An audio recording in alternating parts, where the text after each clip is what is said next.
shot face down. കഥ തുടങ്ങുന്നത് 1974 നവംബറിലാണ്. അമിറ്റിവില്ല എന്നറിയപ്പെടുന്ന ഒരു വീട് കാണിച്ചുകൊണ്ടാണ് സിനിമ ആരംഭിക്കുന്നത്. ആ വീടിൻ്റെ ബേസ്മെൻറ്റിൽ ഒരാൾ ഇരിക്കുകയും ഒരു പൈശാചിക ശബ്ദം അയാളുടെ കുടുംബത്തെ വെളുപ്പിന് 3:15 കൊല്ലാൻ ആവശ്യപ്പെടുകയും ചെയ്യുന്നു. ആ ശബ്ദം ആവശ്യപ്പെട്ടതുപോലെ അയാൾ തോക്കെടുക്കുകയും അതുമായി മുകളിലേക്ക് ചെന്ന് മുഴുവൻ കുടുംബത്തെയും കൊല്ലുകയും ചെയ്യുന്നു. പിറ്റേ ദിവസം അയാൾ പോലീസിൻ്റെ പിടിയിലാവുകയും ചെയ്യുന്നു. പോലീസിൻ്റെ എൻക്വയറിയിൽ അയാൾ എന്താണ് സംഭവിച്ചതെന്ന് പറയുകയും ചെയ്യുന്നു. അന്നത്തെ രാത്രി അയാൾ കുറച്ച് ശബ്ദങ്ങൾ കേൾക്കുകയും ആ ശബ്ദം അയാളെ കൊണ്ടത് ചെയ്യിപ്പിക്കുകയായിരുന്നു എന്ന് അയാൾ പറയുന്നു. അതിനുശേഷം നമ്മൾ കാണുന്ന ഒരു ഭാര്യയും ഭർത്താവും 3 കുട്ടികളും അടങ്ങുന്ന ഒരു കുടുംബത്തെയാണ്. ദമ്പതികളിൽ ഭാര്യയുടെ പേര് കാർത്തി എന്നാണ്, കുട്ടികൾ ആ കാർത്തിയുടെയാണ്. കാരണം അയാൾ അവരുടെ സെക്കൻഡ് ഹസ്ബൻഡാണ്. ജോർജ് എന്നാണ് ഹസ്ബൻഡിൻ്റെ പേര്. അവർ ഒരു വീട് വാങ്ങാൻ പ്ലാൻ ചെയ്യുകയും അതിനായി ഡീലറിനെ കണ്ടെത്തുകയും അയാൾ ഒരു വീട് വരെ കാണിക്കുകയും ചെയ്യുന്നു. എന്നാൽ ഞെട്ടിക്കുന്ന കാര്യം എന്തെന്നാൽ അത് സിനിമയുടെ തുടക്കത്തിൽ കാണിക്കുന്ന അമിറ്റിവില്ലയായിരുന്നു. ഇവിടെ വെച്ചായിരുന്നു അയാൾ തൻ്റെ കുടുംബത്തെ കൊന്നത്. എന്നാൽ വളരെ വലുതും ഇൻഎക്സ്പെൻസീവുമായതിനാൽ അവർ ആ വീട് വാങ്ങാൻ തീരുമാനിക്കുന്നു. ഡീലർ അവരോട് ആ വീടിൻ്റെ ചരിത്രവും അവിടെ മുൻപ് കൊലപാതകം നടന്ന കാര്യവും പറയുന്നുണ്ട്. എന്നാൽ ജോർജ് ഇത് കേട്ടപ്പോൾ പറഞ്ഞത്, ഇവരാണ് സംഭവത്തിൽ വീട് എന്ത് ചെയ്തു, ഈ വീടല്ല ഇവിടെ താമസിച്ചു മനുഷ്യരാണോ ദുഷ്പ്രവൃത്തി ചെയ്തത് എന്ന് പറഞ്ഞുകൊണ്ട് ജോർജ് ആ കുടുംബത്തോടൊപ്പം സന്തോഷമായി ജീവിക്കാൻ വേണ്ടി ആ വീട് വാങ്ങുന്നു. കുറച്ച് ദിവസങ്ങൾക്ക് ശേഷം ആ ഫാമിലി അവിടെ താമസിക്കാനായി വരുന്നു. കാത്തി തൻ്റെ മകനെ ഉറക്കാൻ ശ്രമിക്കുന്നു. എന്നാൽ അവൻ്റെ യഥാർത്ഥ അച്ഛനെ മിസ് ചെയ്യുന്നതിനാൽ ഉറങ്ങാൻ അവന് സാധിക്കുന്നില്ല. അതുകൊണ്ട് തന്നെ അവൻ്റെ ശരിക്കുള്ള അച്ഛനെ പോലെ തന്നെ ജോർജ് സ്നേഹിക്കുമെന്ന് ചോദിക്കുമ്പോൾ തീർച്ചയായും സ്നേഹിക്കും, നീ ജോർജിനെ ഒരു ഫ്രണ്ടിനെ പോലെ കാണുമെന്ന് പറയുന്നു. ഇത് കേൾക്കുന്ന ജോർജ് ഒരു നല്ല അച്ഛനാകണമെന്ന് തീരുമാനിക്കുന്നു. പിന്നീട് റൂമിൽ ചെല്ലുന്ന ജോർജ് തണുപ്പ് കൂടിയതിനാൽ ഹീറ്റർ ഓണാക്കാൻ ബേസ്മെൻറ്റിലേക്ക് പോകുന്നു. അവിടെ അയാൾ 3:15 സമയം കാണിക്കുന്ന ഒരു ക്ലോക്ക് കാണുന്നു. ആ സമയം അയാൾ ചില ശബ്ദങ്ങളും കേൾക്കുന്നു. എന്നാൽ അത് കാര്യമാക്കാതെ ജോർജ് മുകളിലേക്ക് പോകുന്നു. എന്നാൽ അയാൾ ഭീകരമായ മുറിവേറെ തൂക്കിലേറ്റപ്പെട്ട ഒരു പെൺകുട്ടിയുടെ പ്രേതത്തെ കണ്ട് ഭയക്കുന്നു. പിന്നീട് മകളുടെ മുറിയിൽ കാത്തി അവൾ ആരോടോ സംസാരിക്കുന്നത് കണ്ട് ഞെട്ടുന്നു. കാത്തി മകൾ ആരോടാണ് സംസാരിക്കുന്നതെന്ന് അന്വേഷിക്കുമ്പോൾ ജൂഡി ആണെന്ന് മകൾ പറയുന്നു. ജൂഡി കുടുംബത്തെ കൊന്ന ആ ആളുടെ മകളായിരുന്നു. ആ മുറിയിൽ വെച്ചാണ് അവൾ മരിക്കുന്നത്. അവളുടെ ആത്മാവ് ആ റൂമിൽ അലഞ്ഞു തിരിയുന്നുണ്ടായിരുന്നു. കാത്തിയുടെ മകൾക്ക് മാത്രമാണ് അവളെ കാണാനായിട്ട് സാധിച്ചിരുന്നത്. ജോർജ് വിറക് മറിച്ചുകൊണ്ടിരിക്കുന്ന സമയത്ത് കാത്തിയുടെ മകൻ ഒരു ബേസ്മെൻറ്റിൽ നിന്നും കിട്ടിയ അയൺ വെപ്പണായി വന്നു. ഇത് കണ്ട ജോർജ് ദേഷ്യം പിടിക്കുന്നു. ബേസ്മെൻറ്റ് എൻ്റെ ഓഫീസാണെന്നും അവിടെ എൻ്റെ ഇമ്പോർട്ടൻ്റ് ആയിട്ടുള്ള ഒരുപാട് ഡോക്യുമെൻറ്റ്സ് ഉണ്ടെന്നും പറയുന്നു. ഇനി മേലിൽ അങ്ങോട്ട് പോകരുതെന്നും അയാൾ കുട്ടിയെ താക്കീത് ചെയ്യുന്നു.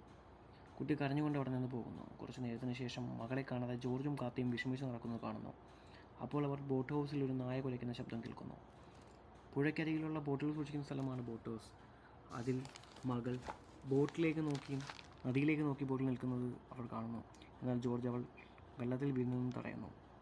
ഇപ്പോൾ ഒറ്റയ്ക്ക് എന്താണ് ചെയ്യുന്നതെന്ന് തിരക്കിയ കാത്തിയുടെ മകൾ പറഞ്ഞത് അവളുടെ ഫ്രണ്ട് ജൂഡി അവളുടെ ബോട്ട് ഹൗസ് കാണിക്കാൻ കൊണ്ടുവന്നതാണെന്ന്.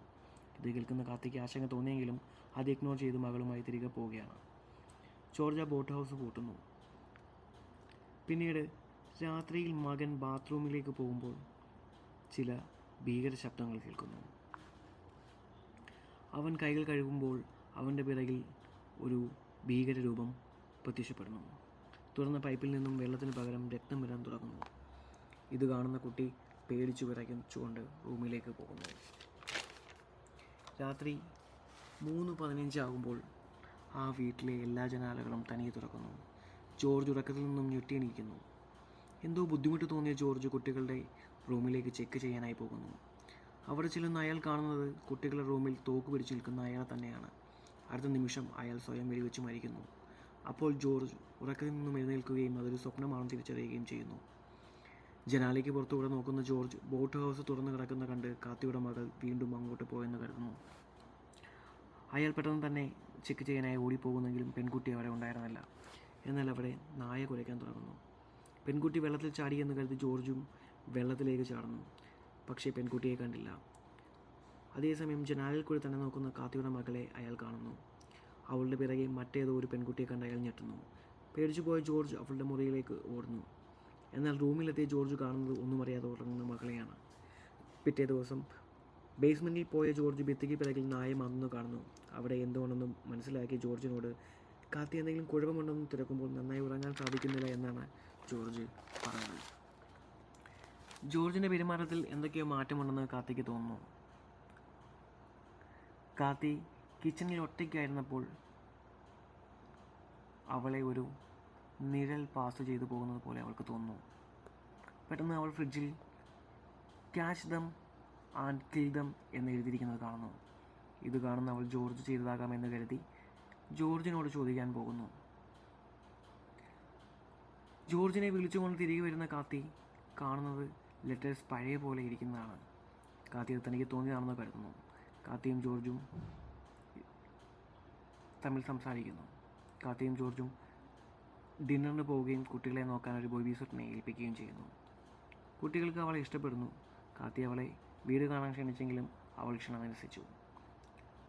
അവൾ പറഞ്ഞു, എനിക്ക് ഈ വീട് നേരത്തെ പരിചയമുണ്ട്. നേരത്തെ ഇവിടെ താമസിച്ചവരുടെ കുട്ടികളെ ഞാൻ നോക്കിയതാണ്. അതിനുശേഷം കാത്തിയും ജോർജും ഡിന്നർ കഴിക്കാനായി ഹോട്ടലിൽ പോയി. അതേസമയം ബേബി സിറ്റർ കാത്തിയുടെ മകനോട് വീടിനെ പറ്റിയും ഹൗസ് ഓണറെ പറ്റിയും പറയുന്നു. ഇവിടെ താമസിച്ചിരുന്ന ജൂഡിയുടെ ബ്രദർ ഈ വീട്ടിൽ നിന്നും ചില ശബ്ദങ്ങൾ കേട്ടെന്നും അത് കാരണമാണ് അവൻ്റെ ഫാമിലിയെ കൊന്നതെന്നും അവൾ പറയുന്നു. ആദ്യം അയാൾ അവരുടെ നായയെ കൊന്നെന്നും അതിനുശേഷം ഈ വീട്ടിലെ എല്ലാവരെയും കൊന്നുവെന്നും കാരണം അവരെല്ലാം പിശാചുക്കളാണെന്നാണ് അയാൾ കരുതിയിരുന്നതെന്നും അവൾ പറയുന്നു. അതിനുശേഷം അവൾ കാത്തിയുടെ മകളുടെ റൂമിലേക്ക് ചെല്ലുകയും ഇതായിരുന്നു ജൂഡിയുടെ റൂമെന്ന് പറയുകയും ചെയ്യുന്നു. അവളെ അവളുടെ ബ്രദർ കൊന്നെന്നും അവളുടെ ശവശരീരം കബ്ബോർഡിൽ നിന്നുമാണ് കിട്ടിയതെന്നും പറയുന്നു. അപ്പോൾ കാത്തിയുടെ മകൾ അവളോട് പറയുന്നു, ജൂഡി പറഞ്ഞതിന് നിങ്ങളൊരു മോശം ബേബി സിറ്ററാണെന്നാണ്. അപ്പോൾ ബേബി സിറ്റർ പറഞ്ഞു, അവൾ ഓൾറെഡി മരിച്ചതല്ലേ, പിന്നെ എങ്ങനെ പറയും? പക്ഷേ ജൂഡി അതിന് മറുപടി പറഞ്ഞില്ല. കാത്തിയുടെ മകൻ അവളോട് കബ്ബോർഡിൽ കയറാൻ വെല്ലുവിളിക്കുന്നു. അതിനകത്ത് കയറി അവൾ ജൂഡിയുടെ പ്രേതത്തെ കണ്ട് പേടിക്കുന്നു. ജൂഡിയുടെ ആത്മാവിൻ്റെ നെറ്റിയിൽ വെടിയുണ്ട കയറി ഒരു പാടുണ്ടായിരുന്നു. ബേബി സിറ്റർ ഒരു വീട്ടിൽ അവളുടെ മുറിവിലേക്ക് തള്ളിക്കയറ്റുന്നു. അതുകൂടെ ആയപ്പോഴേക്കും അവളുടെ അവസ്ഥ വളരെ ഗുരുതരമാകുന്നു. ട്രോമയിലേക്ക് പോയ അവളെ കണ്ടീഷൻ കണ്ട് അവൾ ഭയക്കുന്നു, ആംബുലൻസ് വിളിക്കുന്നു. ഇതേ സമയം തിരികെ വന്ന ജോർജും കാത്തിയും ബേബി സിറ്ററുടെ അവസ്ഥ കണ്ട് ഞെട്ടുന്നു. ബേബി സിറ്റർ കാത്തിയോട് ജൂഡിയെ കണ്ട കാര്യം പറയുന്നു. മകളും ആ പേര് പറയുന്നത് കാത്തിക്ക് ഓർമ്മ വന്നു. ആ വീടിന് എന്തോ പ്രശ്നമുണ്ടെന്ന് കാത്തിക്ക് തോന്നി. എന്നാൽ അത് പ്രശ്നമാവില്ലെന്ന് പില്ലർ പണി കൊടുത്തതാണെന്നും ജോർജ് പറഞ്ഞു. ജോർജ് അകത്ത് കയറി കുട്ടികളെ വഴക്ക് പറയാൻ തുടങ്ങി. എന്നാൽ കാത്തി മകളോട് എന്താ സംഭവിച്ചതെന്ന് അന്വേഷിക്കുന്നു. ജോഡിക്ക് ബേബി സിറ്റിനെ ഇഷ്ടപ്പെടാത്തതുകൊണ്ട് പേടിപ്പിച്ചതാണെന്ന് മകൾ പറയുന്നു. അതുപോലെ തന്നെ ജോർജ് ഒരു നല്ല മനുഷ്യനല്ലെന്നും ജൂഡി പറഞ്ഞു.